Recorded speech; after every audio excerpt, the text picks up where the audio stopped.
लोगों के बीच में कहता मैं आपको श्राप देता हूं। आपने सबने सुना भी होगा टीवी पर, अखबारों में। मैं आपको श्राप देता हूं कैथल वालों।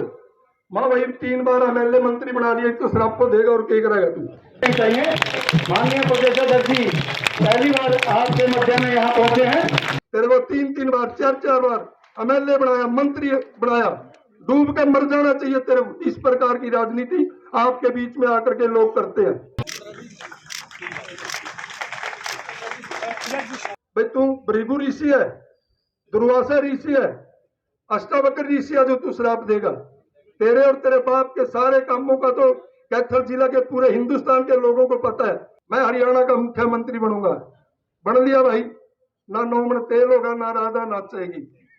हमारे माननीय प्रदेशाध्यक्ष जी का बहुत पुराना स्नेह है। तू आज श्राप देने चला, शर्म नहीं आती? माता की बहुत बहुत धन्यवाद। कैथल से कोई भी भाई जीतेगा इनमें से, परंतु सुरजेवाला कैथल से एमएलए नहीं बनेगा, चुनाव नहीं जीतेगा। श्राप तो हम देते हैं तेरे को भाई। राहुल गांधी से लेकर के आया हूं, मैं मुख्यमंत्री बनूंगा। पहले राहुल गांधी को तो दुआ दे आशीर्वाद कहीं से। अपने आप को कहता मैं हरियाणा प्रदेश का मुख्यमंत्री बनूंगा। क्यों बनाए भाई मुख्यमंत्री? आज कैथल वाले ने श्राप दिया, जो गलती से मुख्यमंत्री बन गया, सारा हरियाणा ने श्राप देगा। इस तरह पिछले दिनों हमारे अपने नेता, कैथल के एक नेता बोल रहे थे, उनकी 3-4 साल बाद उनकी खींच बाहर निकल के आई। लोगों के बीच में कहता मैं आपको श्राप देता हूं। आपने सबने सुना भी होगा टीवी पर, अखबारों में। मैं आपको श्राप देता हूं कैथल वालों। माँ भाई 3 बार एमएलए मंत्री बना दिया, तो श्राप को देगा और क्या करेगा तू। इस प्रकार की साथियों, अगर कैथल वाले भाई उससे पूछे भाई तू भृगु ऋषि है, दुर्वासा ऋषि है, अष्टावक्र ऋषि है जो तू श्राप देगा। तेरे और तेरे बाप के सारे कामों का तो कैथल जिला के पूरे हिंदुस्तान के लोगों को पता है। तू आज श्राप देने चला, शर्म नहीं आती? तेरे को 3 बार 4 बार एमएलए बनाया, मंत्री बनाया, डूब के मर जाना चाहिए तेरे। इस प्रकार की राजनीति आपके बीच में आकर के लोग करते हैं। श्राप देता हूं, यह कैथल की जनता ही श्राप देती है। मैं आपके मंच के, आपके विश्वास से कहता हूं साथियों, मैं ये नहीं कहता आने वाले समय में लीलाराम जीतेगा, सुरेश गर्ग जीतेगा, अशोक जीतेगा, राव सुरेंद्र जीतेगा। कैथल से कोई भी भाई जीतेगा इनमें से, परंतु सुरजेवाला कैथल से एमएलए नहीं बनेगा, चुनाव नहीं जीतेगा। श्राप तो हम देते हैं तेरे को भाई। ये कैथल की जनता ने तेरे को नकार दिया, इसका इनाम आपने यही दिया है हमारे को। मैं आपको श्राप देता हूं। अपने आप को कहता मैं हरियाणा प्रदेश का मुख्यमंत्री बनूंगा। क्यों बनाए भाई मुख्यमंत्री? आज कैथल वाले ने श्राप दिया, जो गलती से मुख्यमंत्री बन गया, सारा हरियाणा ने श्राप देगा। इस तरह गलती क्यों करेंगे ये लोग? इसलिए भाइयों, इस प्रकार के लोग आपके बीच में आएंगे। मैं तो ऊपर से आशीर्वाद लेकर के आया हूं, राहुल गांधी से लेकर के आया हूं, मैं मुख्यमंत्री बनूंगा। पहले राहुल गांधी को तो दुआ दे आशीर्वाद कहीं से। देखिए, हमारी पूरी तैयारी है। हमारा जो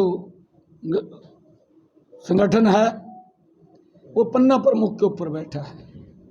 आदरणीय धनखड़ जी ने भी पिछले अपने टर्नओवर में ज़बरदस्त काम किया है और वो अब केंद्र की जिम्मेवारी में है।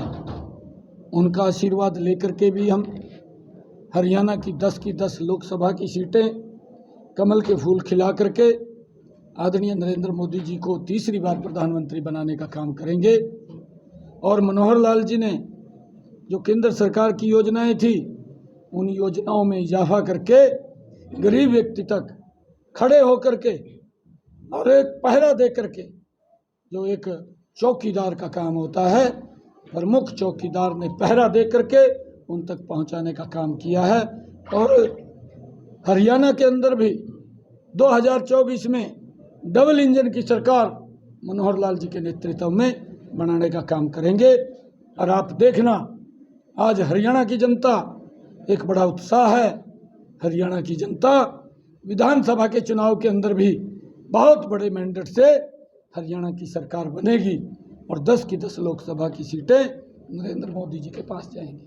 कोई सर संगठन में कोई बदलाव भी किया जाएगा, नए पदाधिकारी नियुक्त किए जाएंगे या अभी फिलहाल इसी पे काम करेंगे? देखिए, ये केंद्रीय नेतृत्व जिस प्रकार की दिशा निर्देश, जिस प्रकार की गाइडलाइन देगा, उस दिशा में काम करेंगे।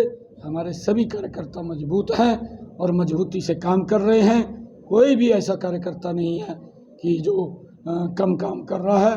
ज़बरदस्त समय दे करके पार्टी को आगे बढ़ाने के लिए काम कर रहे हैं। वीरेंद्र सिंह ने पार्टी को नसीहत दी है कि बसपा के साथ लड़ेगी तो 20 सीटें में नहीं आएंगी। हमारे वो वरिष्ठ नेता हैं, उनकी नसीहत भी हमने सुनी है, उनकी नसीहत मानी है। और बड़े जो हमारे नेता हैं, हमारे बड़े लोग हैं, बिल्कुल उनकी नसीहत जो देते हैं।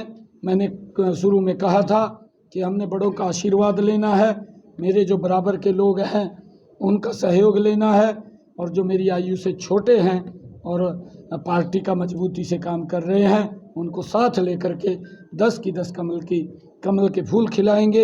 हरियाणा में डबल इंजन की सरकार मनोहर लाल जी के नेतृत्व में पुनर्विचार करेगी गठबंधन पे? नहीं, देखिए मैंने कहा ये केंद्रीय नेतृत्व का विषय है। हमने 10 की 10 लोकसभा की सीटें हमारे सामने टारगेट है और डबल इंजन की सरकार हमने बनानी है। जो भी केंद्रीय नेतृत्व का निर्णय होगा सर आंखों पर है, उसको स्वीकार करें। आप सांसद भी हैं, अध्यक्ष भी हैं, दोनों अब जिम्मेवारी डबल हो गई है। तो क्षेत्र लोकसभा क्षेत्र में आप कैसे सामंजस्य बिठाएंगे? कोई स्पेशल दिन रहेगा महीने सप्ताह में या बिल्कुल, मैंने सभी कार्यकर्ताओं को कहा है कि जो मेरी सांसद की मोहर है वो थरी जेब में है। किसी भी व्यक्ति को अगर ज़रूरत पड़े उसको तुरंत उपयोग करो, और अगर कहीं मेरी रात के 2 बजे भी ज़रूरत पड़े मैं 2 बजे उनके बीच में उपस्थित हूँगा।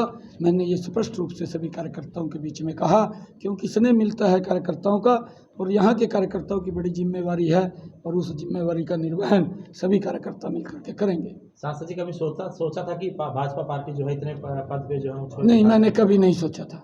मैं तो एक छोटा सा कार्यकर्ता था और पार्टी के कार्यालय में काम करता था। काम करते करते मुझे पार्टी ने विधायक का चुनाव लड़ाया और पार्टी के विभिन्न पदों के ऊपर भेजा, और जहाँ जहाँ भी पार्टी ने भेजा मैंने उसके ऊपर 100% अपनी ताकत के साथ, अपनी शक्ति के साथ काम करने का कार्य किया है। और आदरणीय पार्टी ने मुझे अम्बाला का जिलाध्यक्ष भी बनाया था, और मेरे जिलाध्यक्ष होते हुए हमने मजबूती से जब काम किया, 4 की 4 विधानसभा की सीटें हमने जीत करके हरियाणा में सरकार बनाने का भी काम किया था। और अब भी हरियाणा प्रदेश के अंदर ये 2/3 से भी ज़्यादा विधायकों की सीटें जीत करके आज तीसरी बार मनोहर लाल जी के नेतृत्व में मजबूत सरकार बनेगी।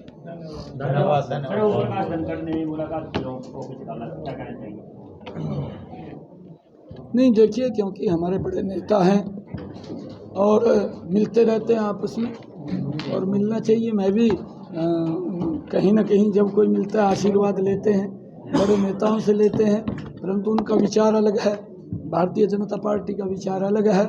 उनके शासन को भी लोग जानते हैं, भारतीय जनता पार्टी के शासन को भी देखते हैं। कैथल से आपका अलग लगाव रहा है, कैथल से, कैथल की धरती से, कि आने वाले समय में कैथल को और बड़ी सौगातें? बिल्कुल, जो भी मेरे से यहाँ पर जो भी लोगों की मांगें आती रहेंगी, मैं पहले भी उनको पूरा करने का खूब प्रयास करता रहा हूँ, और आगे भी इसके अंदर कोई कमी नहीं छोड़ेगी, और हम मिलकर के कैथल को आगे बढ़ाने का काम करेंगे। फ्लाईओवर की जो है वो बात चल रही है, लोगों की जो मांग है वो फ्लाईओवर की है, उसकी एलिवेटेड ट्रैक की, उसकी हमने बात की है, और इस बजट के अंदर आदरणीय मुख्यमंत्री जी ने वो पैसा भी दिया है, ऊपर भी उसके ऊपर काम चल रहा है, उसकी भी शायद